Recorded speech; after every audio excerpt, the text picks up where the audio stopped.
में भदोही हमारा आगमन हुआ है, क्योंकि राष्ट्रीय पार्टी ने मिलकर के भदोही से एक ऐसा प्रत्याशी दिया है जिसके नाम में ही भगवान कृष्ण, ऊपर से देव, देखिए कृष्ण देव यहाँ के जनता का उद्धार करेंगे और यहाँ के जो हक हिस्सा छीनने वाले हैं, जो शासन सत्ता पे पहुँच करके गरीबों का, वंचितों का, शोषितों का हक अच्छा छीनने वाले, इनका संघर्ष भी करने वाले श्री कृष्ण देव जी हैं, संवैधानिक तरीके से संविधान और लोकतंत्र को बचा करके। अभी जो प्रत्याशियों का पर्चा खारिज हुआ है उस पर आप क्या अपना जो है मत देना चाहेंगे, क्या करना चाहेंगे? देखिए, प्रत्याशियों का पर्चा निर्दलीय प्रत्याशी जो थे जी, उनका पर्चा जो खारिज हुआ, तो देखिए हमने जहाँ तक चूँकि राष्ट्रीय अध्यक्ष होने के नाते मैं पूरे पश्चिमी उत्तर प्रदेश से लेकर के पूर्वी उत्तर प्रदेश के सब अपने राष्ट्रीय पार्टी के प्रत्याशियों के नामांकन में मैं शामिल भी हो रहा हूँ, पर्चे भी मैं भर रहा हूँ, मध्य प्रदेश में मैंने शामिल हुआ। तो आज कहीं ना कहीं त्रुटि तो होती है, कभी पर्चे खारिज भी होते हैं, ऐसा इतना भी नहीं है कि नहीं ज़बरदस्ती कर दिए जाते हैं।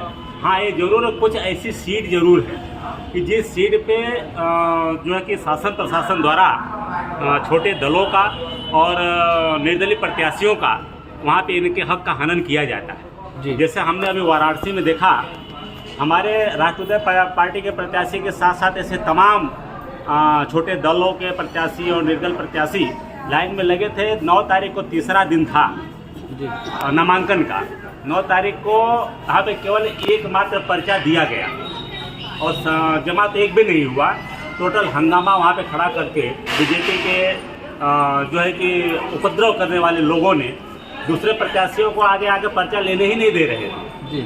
तो किसी तरह से ये जरूर कुछ सीटों पे भारतीय जनता पार्टी कर रही है कि ये वहाँ पे दूसरे प्रत्याशी नामांकन कर ही नहीं पाए।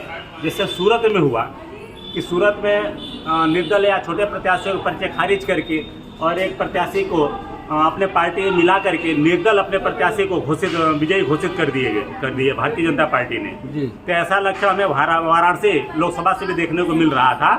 तो अन्यथा बाकी ठीक है, यह लड़ाई है, यह लड़ाई में छोटे लोगों को रोका जाता है, बड़े लोगों को आगे लाया जाता है।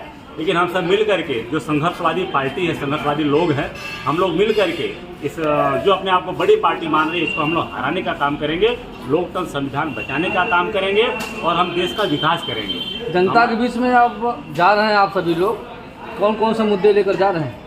देखिए, हमारे पास मुद्दों का एकदम भरमार, चूँकि हम गाँव से निकले हुए लोग हैं और खास करके मैं पशुपालक समाज से, गड़ेरिया समाज से बिलोंग करता हूँ। तो हमने देखा है हमारे बचपन में से लेकर के अब तक, जो मालिक की भूमिका में जो लोग हुआ करते थे, जो परिवार मालिक की भूमिका में हुआ करते थे, यानी पशुपालन का काम करते थे या खेती का काम करते थे, ये अपने आप में मालिक हुआ करते थे। ऐसे समाज को, ऐसे परिवार को जब भारतीय जनता पार्टी के कूटनीतियों ने आज नौकर बना दिया, नौकर मजबूर होकर के ये अपने खेती को छोड़ करके, पशुपालन का कार्य को छोड़ करके जा करके मुंबई, दिल्ली, गुजरात में मजदूरी का काम कर रहे हैं। आज इतना अवसर है कि अगर उनको हम यहाँ व्यवस्था के तहत यहाँ के अगर रोजगार उनको दे दें, जैसे आज गाय की हम बात करें, गाय को कैद खानों में कैद कर दिया गया है, जिसका नाम गौशाला दिया गया है।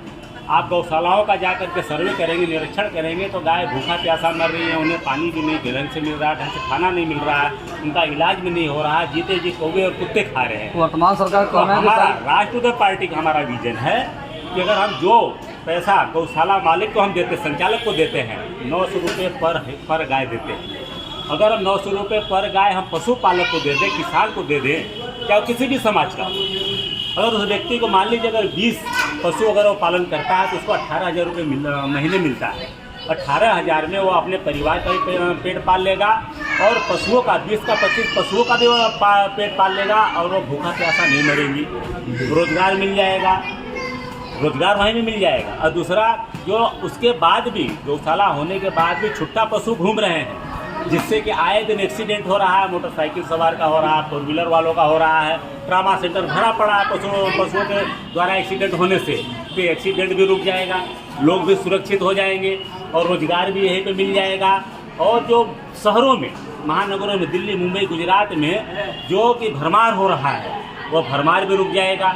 ट्रेनों की हालात आप देख रहे होंगे, ट्रेनों में पैर रखने का जगह नहीं है, यह भी कंट्रोल में आ जाएगा। तो हमारे पुनः जो है कि पशुपालक और खेती करने वाले लोग इस देश के मालिक थे, फिर मालिक हो जाएंगे। देखिए, भारतीय जनता पार्टी कुनीतियों ने इन्हें मजदूर बनाने का काम किया, तो यह राष्ट्रीय जनता पार्टी यह रोजगार देकर के देश का विकास करने का काम करेगी। जी, तो आप भदोही क्षेत्र की जनता को क्या कहना चाहेंगे? भदोही क्षेत्र की जनता को हमारा मैसेज है कि आप अगर भदोही क्षेत्र का विकास चाहते हैं, आप अपने भाई, अपने बेटा राष्ट्रीय जनता पार्टी के प्रत्याशी कृष्णदेव पाल पे भरोसा करें। आपके सुख दुख में शामिल होंगे, आपके सुख दुख में हमेशा तत्पर रहेंगे और भदोही का पूरा चौमुखी विकास करेंगे और हर जन जन का और घर घर का विकास करेंगे।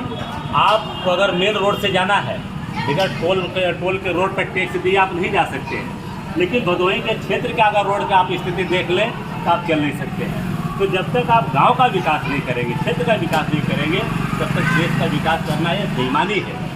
तो आपके कृष्णदेव पाल जी आपके भदोही का संपूर्ण विकास करेंगे, ये हमारा पूरा। वर्तमान सरकार दावा ठोक रही कि रोड और पानी, बिजली व्यवस्था है, सारी व्यवस्थाएं दुरुस्त हैं। इसके बाद वर्तमान सरकार के पास दावों के सिवा, घोषणाओं के सिवाय, झूठे वादों के सिवाय कुछ बचा नहीं है। अगर किसी को लगता कुछ बचा तो अपनी कमाई, अपने घर वालों की कमाई और इनके लोग जो रोजगार धंधा कर रहे थे इनकी कमाई देख लें, इनके समझ में आ जाएगा।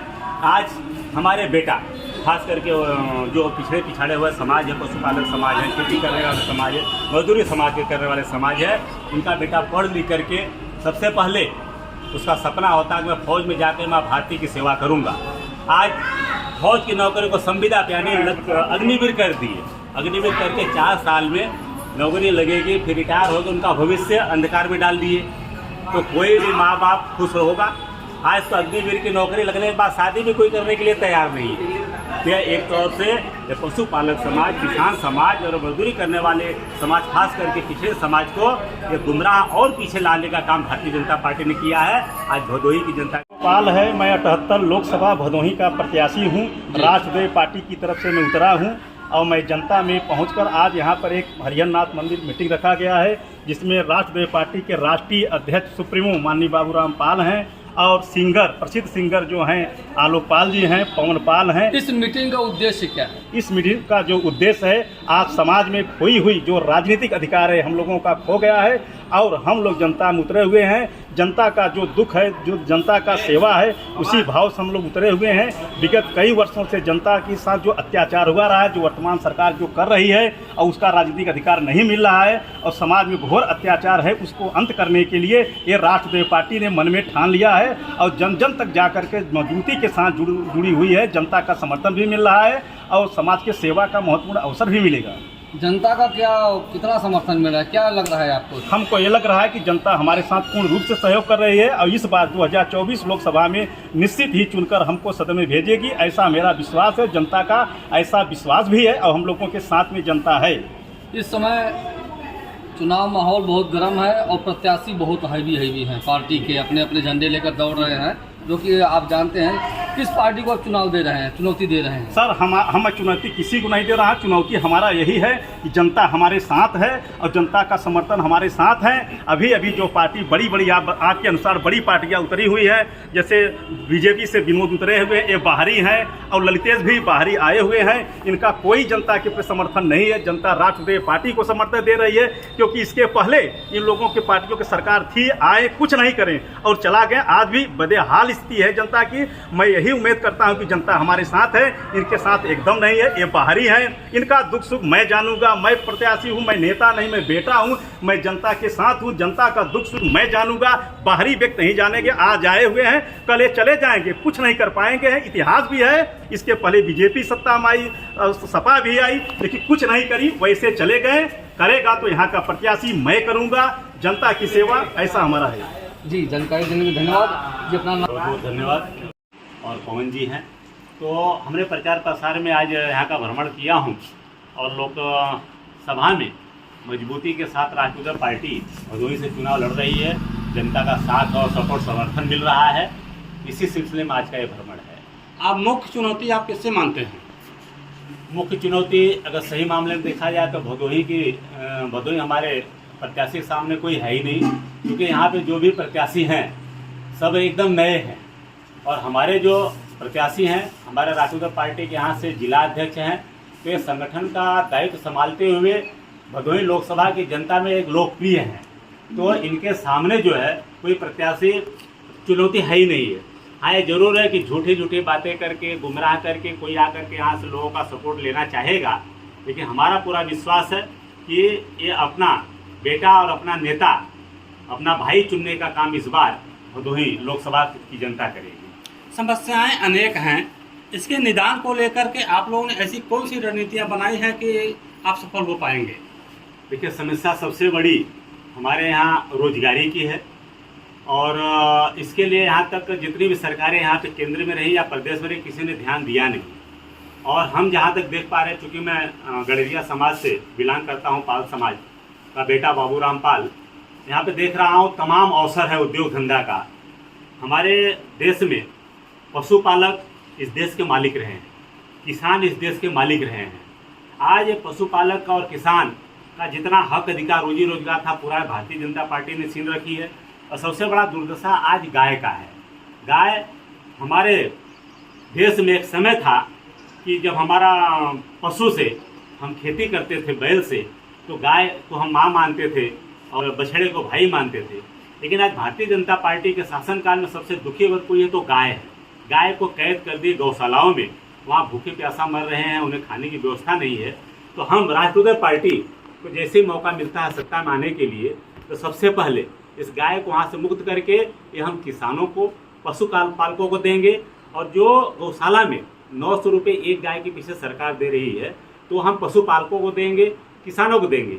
आप खर्च करिए, अगर 20 गाय भी एक पशुपालक पालता है, उसको 900 के हिसाब से 18,000 रुपये मिलता है। तो 18,000 पशुपालक अपना और अपने परिवार का भी भरण पोषण कर लेगा और 20 गाय का भी भरण पोषण कर लेगा, उसको घुमा के चला के खिला करके। तो गाय भी खुशहाल, पशुपालक भी खुशहाल, और उसको रोजगार भी मिल जाएगा। नहीं, आज वही पशुपालक का बेटा जाकर मुंबई में, दिल्ली में, गुजरात में नौकरी करके नौकर बन गया है। और एक गाय गौशाला होने के बाद भी छुट्टा गाय की वजह से भी आज सड़कों पे एक्सीडेंट हो रहा है, मोटरसाइकिल से, 4 व्हीलर से। आप ट्रामा सेंटर जाके देख लीजिए, तमाम एक्सीडेंट की वजह से लोगों का हाथ पैर टूटा हुआ है। तो जब गौशालाएं हम पशुपालकों को दे देंगे गाय और किसानों को दे देंगे, तो ये एक्सीडेंट भी रुक जाएगा और रोजगार भी यहाँ मिल जाएगा। और बड़े शहरों पे जो लोड हो रहा है, यह भी कंट्रोल हो जाएगा। पुनः हम देश के जो मालिक थे, पशुपालक, किसान, इनको पुनः मालिक बना करके रोजगार देने का काम करूँगा। इस को लेकर के आप क्या कहेंगे?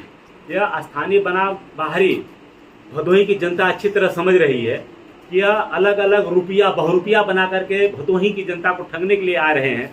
इसीलिए भदोही की जनता इस बार राष्ट्रीय पार्टी के प्रत्याशी अपना भाई, अपना बेटा कृष्णदेव पाल, राष्ट्रीय पार्टी को तो अच्छा है, सौभाग्य है कि कृष्ण, भगवान श्री कृष्ण और देव के रूप में आ रहे हैं, भदोही की लोकसभा के क्षेत्र की जनता की सेवा करने के लिए आ रहे हैं।